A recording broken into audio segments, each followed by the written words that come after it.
Merci, merci, merci, Émeric Caron, pour ton humanité qui est en voie de disparition. Bon visionnage. La vérité, c'est que vous avez sacrifié le peuple palestinien. Je vais vous reparler d'un peuple qui indiffère ce gouvernement et qui indiffère d'ailleurs la plus grande partie de cet hémicycle, dont on a parfaitement compris, on en a la preuve, votre départ le prouve, dont on a parfaitement compris qu'elle a l'empathie à géométrie variable. Je vais vous parler du peuple palestinien. Alors oui, je sais, ça vous ennuie. Vous aimeriez bien qu'Israël puisse continuer à tranquillement génocider, nettoyer ethniquement, assassiner, torturer ou emprisonner sans le moindre motif. Ça vous ennuie qu'on refuse d'oublier les Palestiniens parce qu'ils comptent pas pour vous. Vous l'avez démontré sans ambiguïté depuis octobre 2023 avec un cynisme qui a définitivement jeté la honte et le discrédit sur notre diplomatie. Mais rassurez-vous, je ne vais pas être long, je suis limité par le temps. Je voulais juste vous alerter sur le fait que le cessez-le-feu à Gaza, annoncé il y a 3 mois, n'existe pas et que le génocide continue. Depuis le 10 octobre dernier, 450 Palestiniens ont été tués à Gaza. Parmi eux, plus de 100 enfants, des centaines d'autres enfants ont été blessés. Par ailleurs, Israël continue à tout raser. 2500 bâtiments ont été détruits à Gaza ces 3 derniers mois. La plupart des Gazaouis vivent sous des tentes dans le froid. Les enfants sont toujours privés de tout, à commencer par l'éducation. L'aide humanitaire est largement insuffisante et ça va empirer puisqu'Israël vient de décider de retirer l'accréditation à 37 ONG étrangères. La situation sanitaire et médicale est absolument terrifiante. Près de 20 000 Palestiniens sont en attente d'évacuation pour être soignés en dehors de Gaza. La France, là encore, ne fait strictement rien ou presque, puisqu'elle n'a accueilli depuis 2 ans que 29 enfants gazaouis blessés ou malades. Un chiffre absolument dérisoire. Et en Cisjordanie, occupée évidemment, de nouvelles colonies illégales viennent d'être programmées.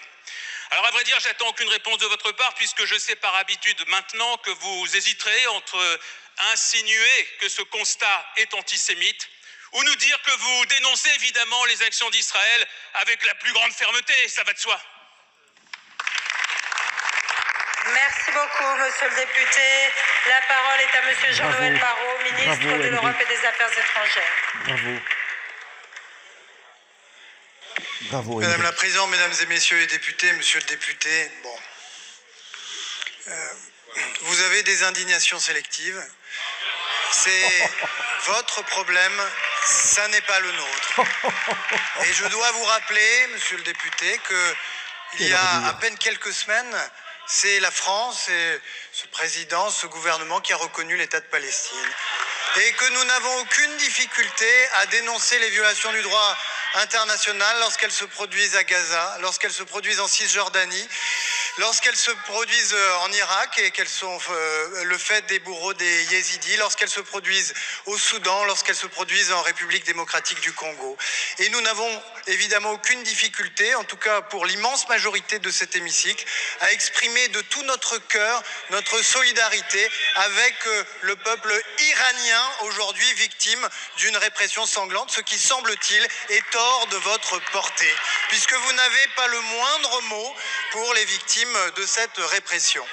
Ceci étant dit, puisque vous appelez l'attention du gouvernement et de la représentation nationale sur Gaza, eh bien, il y a un certain nombre d'indignations que oui, nous partageons avec vous comme avec d'autres. Le retrait de leur autorisation d'exercer à plus de 30 organisations non gouvernementales a fait l'objet de démarches de la part des autorités françaises et de leurs partenaires européens pour dénoncer ce qui risque d'aggraver encore une crise humanitaire qui n'est pas résolue. L'autorisation par le gouvernement israélien de 19 colonies nouvelles crée un risque d'annexion de facto de la Cisjordanie qui briserait l'espoir d'un peuple palestinien de pouvoir disposer de son propre État. Que ce soit sur le plan humanitaire, sur le plan de la sécurité à Gaza et sur le plan de sa gouvernance, nous restons et resterons pleinement mobilisés. Merci beaucoup, monsieur le ministre. Et puis, il y a un autre grand humaniste aussi, notre ami Dieudonné. Hamid a 22 ans et il décide d'aller se faire sauter au milieu de ceux qu'il considère comme l'envahisseur. Je suis né ici, sur ce bord de Méditerranée, dans ce paradis ensoleillé. Palestine, Palestine. C'est ici que mon père, que mon grand-père et tous ceux d'avant sont enterrés dans la chair de ta terre Palestine.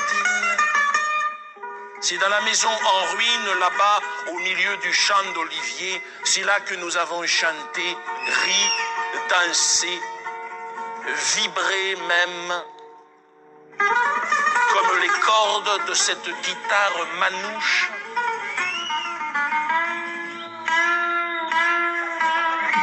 Pincé au cœur, cueilli comme des fleurs, c'est là que nous avons pleuré aussi, pleuré.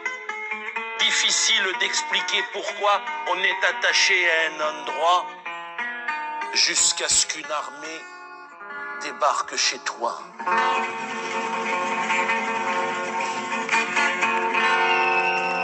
Au début,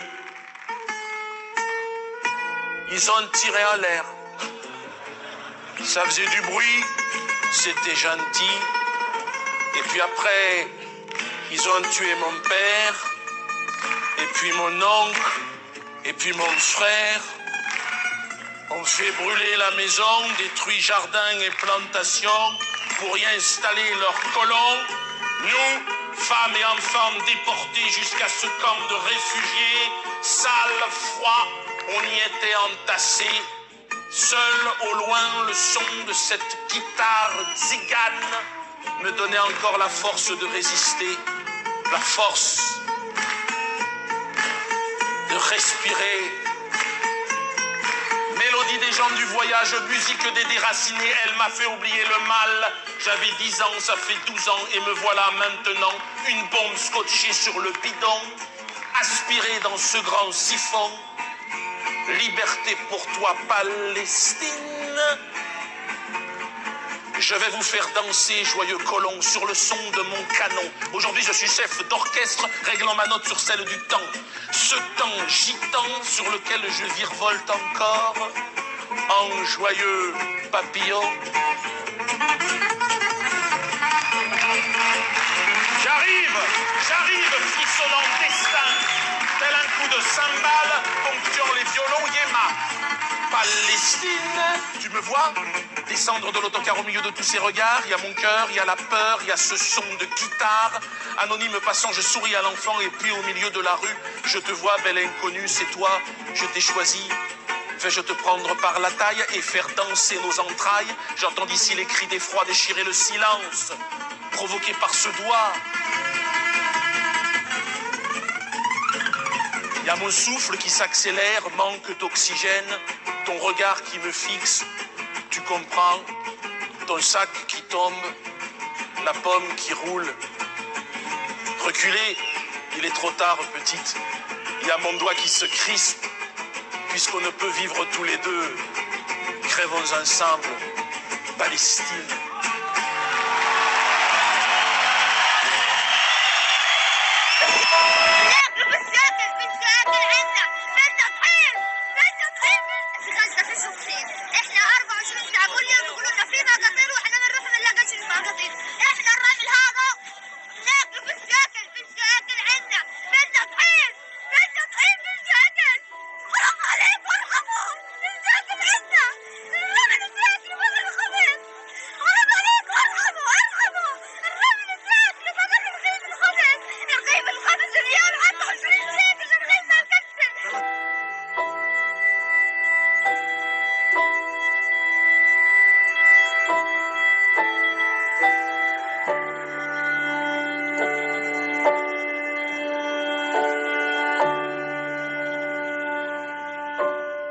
Pour la première fois depuis des années, une initiative majeure de l'ONU condamne explicitement l'attentat terroriste du 7 octobre, uniquement, le reste non. Tout en exigeant simultanément son retrait total du Hamas de la direction de Gaza. Par contre, le reste, il ne condamne pas. La déclaration de New York sur le règlement pacifique de la question de Palestine, maintenant que tous les Gazaouis sont morts et dégagés, et la mise en œuvre de la solution à 2 États est présentée conjointement par la France et l'Arabie Saoudite. Oh, c'est bien. Ça ne laisse aucune ambiguïté quant à la culpabilité du Hamas. C'est que le Hamas qui est fautif. Israël a totalement le droit de se défendre. Ils ont tout à fait le droit de tuer qui ils veulent et d'attaquer n'importe quel pays parce qu'il y a eu un attentat terroriste chez eux pendant quelques heures, une seule journée. Ils ont le droit. Voilà. La résolution stipule explicitement que le Hamas doit libérer tous les otages, tout de suite, et ils doivent immédiatement, bien sûr, se jeter dans la mer. Ils condamnent formellement les attaques commises par le Hamas, on a compris. Au-delà d'une simple condamnation, la déclaration franchit une étape cruciale, exiger l'élimination totale du Hamas, de la gouvernance de Gaza, bien sûr. Dans le contexte de la fin de la guerre à Gaza, le Hamas doit mettre fin à son règne, parce que le Hamas règne, ça se voit, même sur le champ de bataille, et remettre ses armes à l'autorité palestinienne, comme s'ils en avaient encore. Avec l'engagement et le soutien de la communauté internationale, conformément à l'objectif d'un État palestinien souverain et indépendant, voilà la résolution, mes amis. À aucun moment, il n'est fait mention d'une condamnation d'Israël pour génocide, pour avoir affamé la population, pour avoir détruit tout ce qui avait de vivant et de mort, et l'immobilier, tout. Enfin, ils ont rasé Gaza littéralement. Crime contre l'humanité, c'est pas retenu. Génocide, c'est pas retenu. Et famine organisée, c'est pas retenu. Ainsi que le blocage de l'aide humanitaire, c'est pas retenu. Par contre, le Hamas est condamné, vous avez compris. Le Hamas doit dégager. Je rappelle que le Hamas a été mis en place et financé par le Qatar à la demande de Netanyahou. Renseignez-vous, tout ça, tout le monde le sait, c'est transparent. Voilà. Donc, moi, j'ai envie de vous poser une seule question. À quel moment allez-vous comprendre et admettre, n'est-ce pas, que cette histoire de 7 octobre, d'otages, de Hamas, ne sont qu'un prétexte pour permettre à l'entité sioniste criminelle de voler définitivement les terres de la Palestine, alias la terre de... Alors, il y en a qui me disent, attention, la Palestine, ça n'existe pas, ça s'appelait la Judée. Avant. Oui, mais avant que ça s'appelle la Judée, ça s'appelait la terre de Canaan. Vous voulez vraiment qu'on remonte comme ça dans l'histoire ? Voilà, donc c'est un prétexte tout ça pour donner la légitimité à Netanyahou de reprendre les territoires, pas de les reprendre, mais de les voler. Alors, si vous ne me croyez pas, écoutez donc les déclarations de Bibi lui-même. Car en effet, Mister Bibi, il n'en a rien à secouer du Hamas, il n'en a rien à secouer des otages, il n'en a rien à secouer du 7 octobre. Pourquoi ? Parce que tout ce qui l'intéresse, Bibi, il l'affirme, il n'y aura pas d'État palestinien, parce que cet endroit nous appartient. Ah bon ? Depuis quand ? Depuis que Yahvé a donné cet endroit à son peuple élu. Voilà, il n'y a pas besoin de se faire chier à faire des accords internationaux, à faire des actes de propriété, non.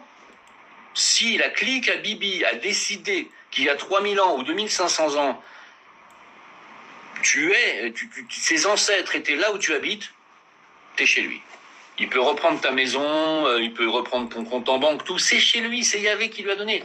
Le droit international, il en a rien à foutre, Bibi. Lui, c'est le droit de Yahvé, c'est le droit biblique qui compte. Le reste, il s'en fout. Tu comprends ? C'est pour ça que Bezalel Smotrich, aujourd'hui lourdement condamné en Europe, Bezalel Smotrich, son ministre des Finances ou je ne sais plus quoi, a dit que le droit international, c'est-à-dire Cour pénale internationale, Cour internationale de justice, etc., les mandats d'arrêt, ils s'en tamponnent le fion. Pourquoi ? Parce qu'il l'a dit clairement, ce droit international ne s'adresse qu'aux goy, c'est-à-dire à vous et moi, ne s'adresse pas au peuple élu. Il l'a dit mot pour mot. Voilà. Donc, en fait, ils sont chez eux partout sur la planète, et le jour où ils décident que, tiens, ta maison, ça leur plaît bien parce que finalement elle est bien faite, puis ça tombe bien parce qu'elle est sur une terre ancestrale où il y avait avant des Hébreux, donc t'es chez eux. Comme les Hébreux se baladent sur terre depuis plus de 3000 piges, tu ne te dis pas le nombre d'endroits qu'ils ont dû arpenter et où ils ont vécu plus ou moins longtemps. Ça veut dire que partout où ils sont passés, ils sont en droit de récupérer la terre, y compris la France, Ah oui. Ah bah si. Alors Yahvé ne leur a pas donné le territoire gaulois. Yahvé leur a donné uniquement la terre de Canaan, qu'ils ont appelée la Judée. Et puis après, quand les Philistins ont débarqué, ça s'est appelé les Philippines, j'allais dire. La Palestine, pardon. Mais c'était il y a 2500 ans, les mecs.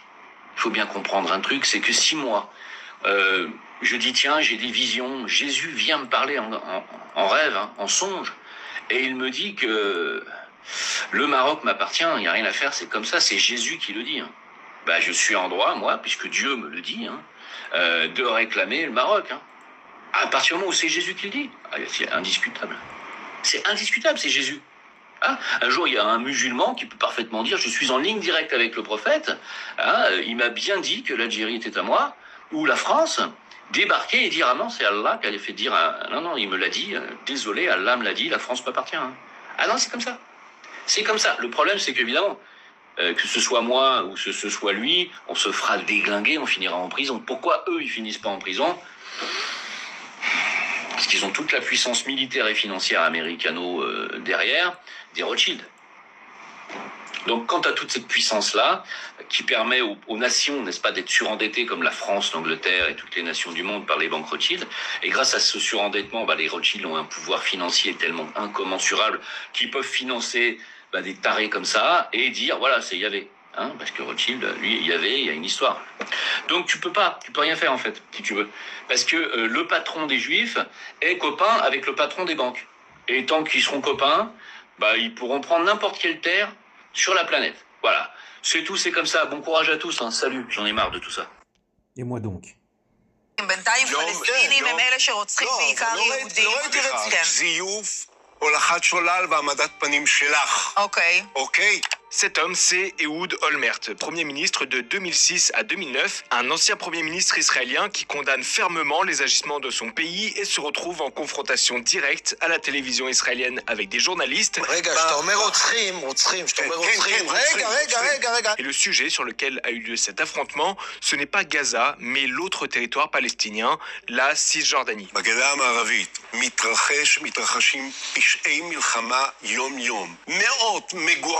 פלסטינאים מגורשים, מותקפים, השדות שלהם נשרפים, הבתים שלהם נשרפים. La Cisjordanie, c'est un territoire palestinien qui fait plus de 15 fois la taille de la bande de Gaza et qui est occupé par Israël. Une occupation illégale aux yeux du droit international et pourtant, depuis des décennies, l'État hébreu colonise progressivement la zone. Et ces derniers temps, la colonisation s'intensifie et devient de plus en plus violente. Selon l'ONU, les attaques visant la population palestinienne connaissent même un niveau record depuis bientôt 2 ans. Des attaques menées par des groupes de colons israéliens radicaux à l'image du mouvement des Jeunes des Collines.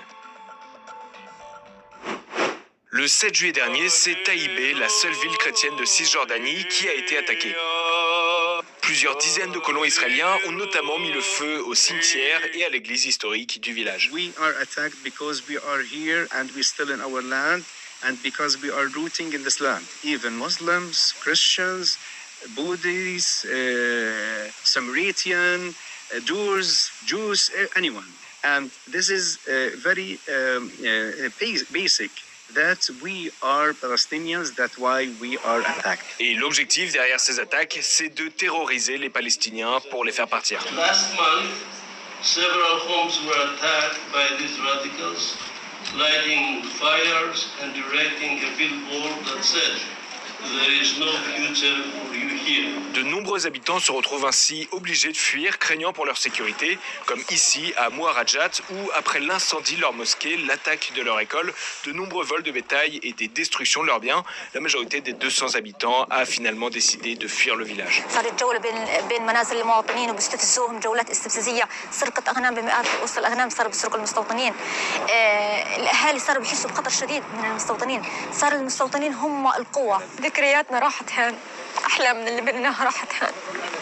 Et régulièrement, ces attaques vont même jusqu'à provoquer la mort de Palestiniens. Le 11 juillet dernier encore, ce sont 2 jeunes hommes qui ont été assassinés dans le village de Sinjil après avoir été isolés et violemment battus par des colons israéliens. L'une des 2 victimes de nationalité américaine vivait en Floride. Il était venu rendre visite à sa famille. Il faut que les responsables de cet acte criminel et terroriste rendent des comptes. Saïf n'avait que 20 ans. Depuis le 7 octobre 2023, 967 Palestiniens ont été tués en Cisjordanie, que ce soit par les colons ou par l'armée israélienne. Oui, car si cette colonisation de plus en plus agressive est possible, c'est grâce au soutien du gouvernement de Benjamin Netanyahou, qui la qualifie pour sa part de politique d'implantation. שממשלת ישראל אחראית להם, משטרת ישראל נוכחת בהם, עוצמת את עיניה, צה"ל לא עושה את מה שהוא צריך לעשות. Dans le gouvernement, de nombreux ministres réclament l'annexion pure et simple du territoire dans les plus brefs délais. En novembre 2024, c'était par exemple le ministre des Finances, Bezalel Smotrich, un homme politique d'extrême droite venant lui-même d'une colonie. שנת 2025 תהיה בעזרת השם שנת הריבונות ביהודה ושומרון. Et plus récemment, c'est le ministre de la Défense en visite dans un avant-poste israélien en Cisjordanie qui avait réagi à l'annonce d'Emmanuel Macron de reconnaître l'État palestinien.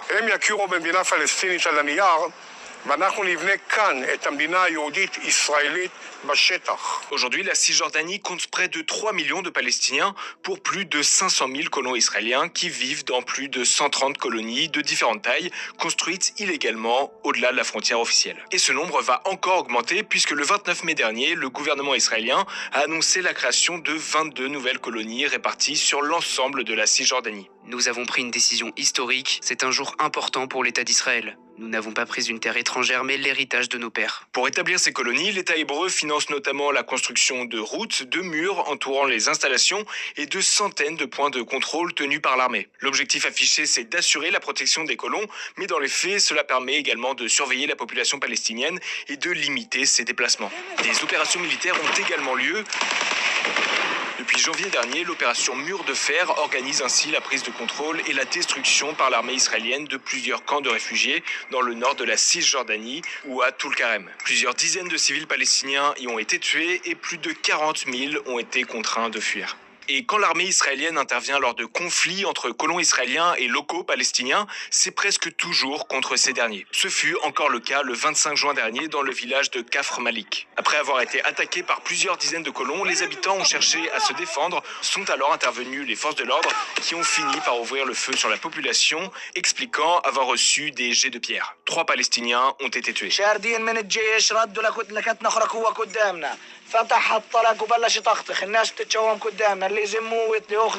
Du côté israélien, 5 colons ont été placés en garde à vue à la suite de l'attaque de Kafr Malik avant d'être rapidement relâchés. Mais cela a suffi pour que le mouvement extrémiste juif des Jeunes des Collines s'en prenne, cette fois-ci, aux forces de sécurité israéliennes. Bilan, la façade du poste de police a été incendiée et des affrontements ont eu lieu, le groupe allant jusqu'à attaquer une base militaire voisine, jetant des gaz lacrymogènes et crevant les pneus des véhicules.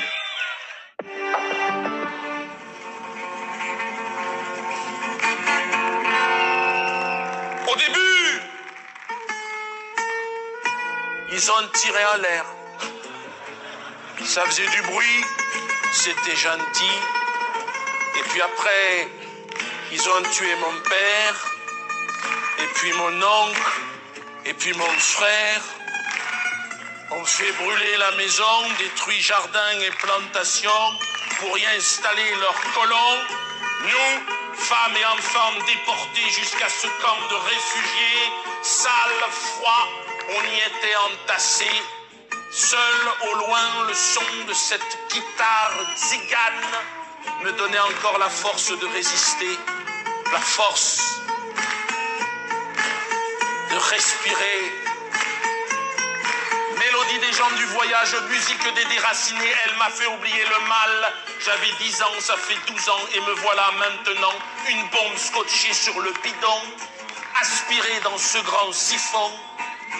Liberté pour toi, Palestine. Je vais vous faire danser, joyeux colons, sur le son de mon canon. Aujourd'hui, je suis chef d'orchestre, réglant ma note sur celle du temps. Ce temps gitan sur lequel je virevolte encore, en joyeux papillon. J'arrive, frissonnant destin, tel un coup de cymbale, ponctuant les violons Yéma. Palestine, tu me vois descendre de l'autocar au milieu de tous ces regards. Il y a mon cœur, il y a la peur, il y a ce son de guitare. Anonyme passant, je souris à l'enfant, et puis au milieu de la rue, je te vois, belle inconnue, c'est toi, je t'ai choisi. Vais-je te prendre par la taille et faire danser nos entrailles? J'entends d'ici les cris d'effroi déchirer le silence, provoqué par ce doigt. Il y a mon souffle qui s'accélère, manque d'oxygène, ton regard qui me fixe, tu comprends, ton sac qui tombe, la pomme qui roule. Reculez, il est trop tard, petite, il y a mon doigt qui se crispe, puisqu'on ne peut vivre tous les deux. Crèvons ensemble, Palestine.